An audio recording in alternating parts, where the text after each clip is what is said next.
Hi friends, welcome to my channel. So ఏపీఎంసెట్లో BSc నర్సింగ్కి సంబంధించి కౌన్సిలింగ్ ఎప్పుడు స్టార్ట్ చేస్తారని చెప్పేసి చాలామంది అడుగుతున్నారు. సో ఈ వీడియోలో మనకి బీఎస్సీ నర్సింగ్ కౌన్సిలింగ్ ఎప్పుడు స్టార్ట్ చేస్తారు, అలానే బీఎస్సీ నర్సింగ్లో మనకి సీట్ ఉంటే మనకి ఎంత ర్యాంక్ వచ్చి ఉండాలి, అలానే లాస్ట్ ఇయర్ మనకి బీఎస్సీ నర్సింగ్లో కట్ ఆఫ్ ఎంత ఇచ్చారు, సో ఎంత ర్యాంక్ వచ్చిన వాళ్ళకి మనకి సీట్ అలాట్మెంట్ చేశారో చెప్పేసి ఇప్పుడు డీటెయిల్గా తెలుసుకుందాం. సో ఈ వీడియోలో మనకి బీఎస్సీ నర్సింగ్కి సంబంధించి లాస్ట్ ఇయర్ కౌన్సిలింగ్ ఎలా జరిగింది, లాస్ట్ ఇయర్ మనకి ప్రాసెస్ ఎలా జరిగింది, ఇంకా అలానే మనకి లాస్ట్ ఇయర్లో కట్ ఆఫ్ ఎంత ఇచ్చారు, ఎంత ర్యాంక్స్ ఇచ్చారని చెప్పేసి ఇప్పుడు డీటెయిల్ మీకు ఇప్పుడు చెప్పబోతున్నాను. సో మనం ఒకసారి చూసుకుంటే మనకి last year BSc nursing counselling వచ్చేసి 29th జూలై మనకి స్టార్ట్ చేశారనమాట. సో ఇయర్ కూడా మనకి సేమ్ అదే డేట్లో ఉంటే ఒక రోజు అటు ఇటు కావచ్చు, మనకి ఆల్మోస్ట్ మనకి జూలై ఎండింగ్లో మనకి ఇయర్ కూడా స్టార్ట్ చేయొచ్చు. అలానే బీఎస్సీ నర్సింగ్ మనకి రిజిస్ట్రేషన్ ఫీజు వచ్చేసి ఎస్సీ ఎస్టీ బీసీ వాళ్ళకి వచ్చేసి 1888 రూపీస్ అనమాట. ఇంకా అలానే జనరల్ వాళ్ళకి వచ్చేసి 2360 రూపీస్ మనకి లాస్ట్ ఇయర్ ఫీజు అనమాట. సో ఇయర్ కూడా మనకి సేమ్ ఫీజు అయితే ఉండొచ్చు.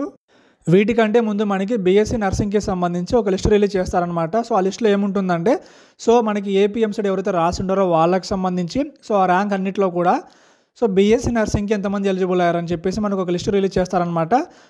అది కూడా మనకి కేటగిరీ వైజ్గా రిలీజ్ చేస్తారు. సో ఎలా అంటే, సో ఇక్కడ కనిపిస్తుంది కదా, సో జనరల్ వాళ్ళకి వచ్చేసి మనకి లాస్ట్ ఇయర్ ఎంత ఇచ్చారంటే, సో క్వాలిఫైయింగ్ క్రైటీరియా వచ్చేసి మనకి 50% అనమాట. అలానే కట్ ఆఫ్ ర్యాంక్ వచ్చేసి సో 35,682 అనమాట. అంటే జనరల్ కేటగిరీలో ఇంత ర్యాంక్ లోపు వచ్చిన వాళ్ళకి మాత్రమే బీఎస్సీ నర్సింగ్ ఎలిజిబుల్ అనమాట. ఇంకా అలానే మనం ఎస్సీ ఎస్టీ ఓబీసీ వాళ్ళకి చూసుకుంటే ఇంక్లూడింగ్ ఫిజికల్ హ్యాండిక్యాప్డ్ కూడా అనమాట. సో వీళ్ళకి క్వాలిఫైయింగ్ క్రైటీరియా వచ్చేసి సో 40% అనమాట.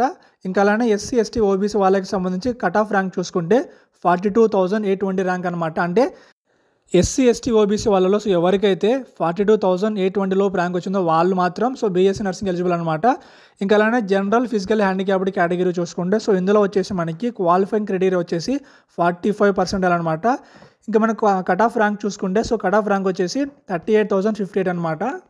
సో ఈ విధంగా మనకి లాస్ట్ ఇయర్ బీఎస్సీ నర్సింగ్కి సంబంధించి మనకి ఎలిజిబుల్ మెరిట్ లిస్ట్ రిలీజ్ చేశారనమాట. అంటే ఎవరికైతే సో మీ కేటగిరీ వైజ్గా ఈలోపు ర్యాంక్ వచ్చి ఉంటుందో సో వాళ్ళు మాత్రమే బీఎస్సీ నర్సింగ్కి అప్లై చేసుకోవచ్చు అనమాట. ఈ ఇయర్ కూడా మనకి సేమ్ ఇలానే, సో లాస్ట్ ఇయర్ మనకి ఎలా జరిగిందో అలానే, అంటే ర్యాంక్స్ అంటే కొంచెం అటు ఇటు అవ్వచ్చు అనమాట. సో సేమ్ ఇదే విధంగానే మనకి ఈ ఇయర్ కూడా మనకి బీఎస్సీ నర్సింగ్కి సంబంధించి ఎలిజిబుల్ మెరిట్ లిస్ట్ రిలీజ్ చేస్తారనమాట.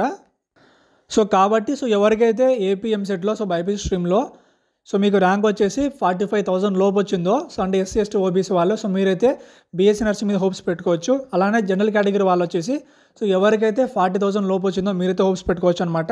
సో ఈ విధంగా మనకి బీఎస్సీ నర్సింగ్కి సంబంధించి మనకి ఆ క్వాలిఫికేషన్ క్రైటీరియా ఉంటుందన్నమాట.